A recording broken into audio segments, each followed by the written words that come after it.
Hi, I'm Dr. Charlotte Norton, the Medical Director for the NSC, and welcome to our second Facebook Live. Today we're going to be covering the topics of good choices at the Christmas buffet and also some more tips and advice on drinking alcohol during the festive period. So this is an interactive session. I can take questions from you. If you comment on the video below, they'll pop up on my screen and I can answer anything about this topic that you'd like to ask. So I'm going to kick off with talking a little bit about making good choices at the Christmas buffet. Food is a central part of the festive period. Most festivities either revolve around going to a party where there is a buffet or going out for food. So it's good to be prepared with some ways to make good choices.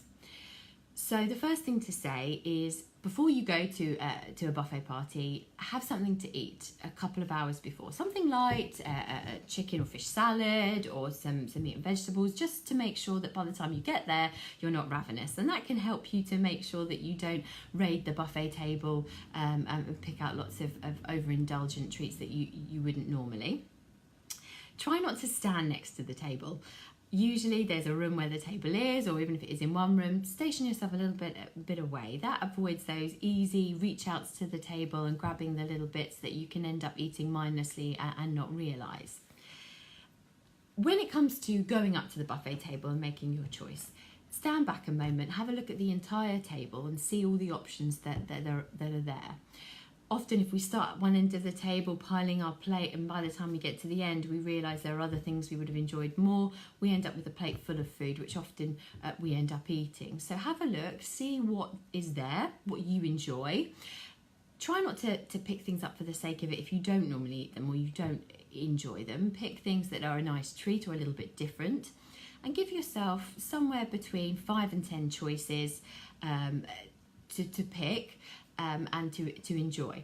I've just got a question, so I'll pause for a moment. So we have a question here from Tegan asking, what should you do if there are lots of canapes being offered around?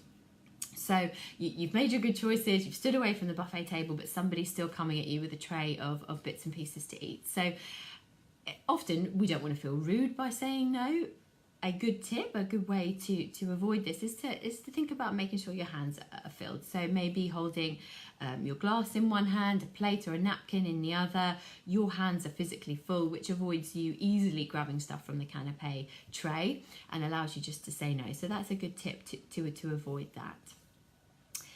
So going back to making your choices at the buffet table. So you've selected the ones that you like. Make sure you take the time to enjoy them. Often at parties we fill up our plate and we're talking to people whilst we're eating them and we don't really register what we've eaten or that we've enjoyed it. So try and give yourself a little time out where you can stand aside and enjoy the choices that you've eaten and maybe give yourself the time to not be mindlessly eating in between talking to people, though that can be difficult. If you are stood in a group and you've got other people around you that are eating, what is often a helpful way to regulate how much you're eating is to with the people you're stood with, see who is the slowest eater, who's got the slowest pace of the group of people that you're with, and match your pace to theirs. You will find that can slow down how quickly you eat and how quickly you get through the choices you've made. When you're stood at the buffet table and you're trying to pick what options maybe are healthiest, there are some food choices that often can be a bit higher in calories and good to avoid. So things that are in a lot of pastry, so sausage rolls, vol au vents, flans, quiches, these sorts of choices can often be quite high in calories because of the fat in the pastry. Things that are deep fried, so whether you've got things like chips deep fried or deep fried prawns or spring rolls, again they're cooked in quite a lot of oil, so they can be worth steering clear of too many. Things like crisps and peanuts and nuts are quite easy to pick up a handful, put on your plate and quickly eat through. Crisps often always make us more inclined to put them into dips as well. So maybe trying to regulate how many or any of those you have as well can be helpful. So what should you have? Well, try and go for sort of lean meat or protein choices, things like chicken, ham, beef or fish like prawns or smoked salmon that may be on the table. Try and accompany it with any nice salads that have been put out. Crudités, if they have them, are quite useful if you want to enjoy dips. Things like salsa, tzatziki, low-fat hummus can all be nice dips to use with some crudités as well. And cheese, is often there on the table, and people like to indulge and enjoy a bit of cheese. Now, we did touch on this last week, but if you're going to have a few portions of cheese, try and couple them up with either grapes or celery instead of lots of crackers and butter. And cheeses such as goat's cheese, Edam, Brie and Camembert are actually lower in calories than those like the cheddars, red Gloucesters and Stiltons. So try and pick for those choices. Now we've got an interesting question actually, which I'll answer now. That's a bit more about involves alcohol, but when you've been drinking, so if you've been to the party and you found you've been drinking, Laura says, I crave fatty foods the next day. So what foods should she go ahead with to deal with those cravings the following day? So we'll talk about alcohol in a moment, but often after we've drunk a lot of alcohol, the next day we can end up feeling like we're ravenous. There's a misconception that we should eat plenty to soak up the alcohol, and that's not always not actually needed. Your body will eliminate the alcohol, but the way your blood sugars change when you drink alcohol can lead to those cravings and hunger pangs. So try and make sure you've got a healthy breakfast that's set up. So if you're somebody that finds they crave for fatty foods, something like poached eggs and avocado, they're good healthy fats, would be a good breakfast the next day. Sometimes making sure you've got things like bananas for their potassium, or ginger, maybe making a smoothie can help if you're feeling a bit nauseous as well. Your body will be needing multivitamins and minerals to replace what your body's lost when drinking the alcohol. So try and pick some healthy choices the next day and avoid falling into the trap of eating junk or fatty or processed foods. So the next question I've got is about alcohol. So I'll move on to talking about alcohol. And Sarah's asked, what is the lowest calorie alcoholic drink she could have on Christmas Day and New Year's Eve? So when it comes to alcohol and its calories, we know that you get calories from the actual alcohol, the ethanol component of alcohol, and then you get calories from either the mixers or what else the alcohol has been made with. So trying to pick low calorie choices, it's better to opt for clear spirits based with a low calorie or diet mixer than it is to go for spirits that are maybe in a sugary mixer or in a pre-mixed drink or with a sugary cordial.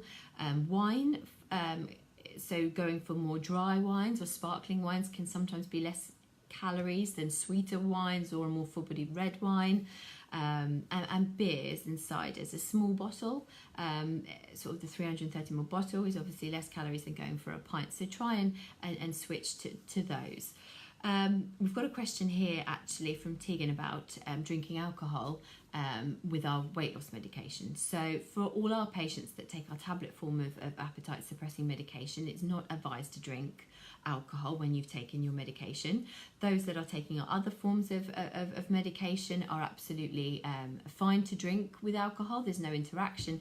However, as I've touched on, alcohol does have a high calorific demand on our body, so maybe avoiding alcohol if possible, being the driver to parties or events, or trying to pick those low calorie drinks is a better way to adopt with alcohol. With alcohol, it's rated by its unit, and that is based on the amount of pure alcohol that is in that particular drink.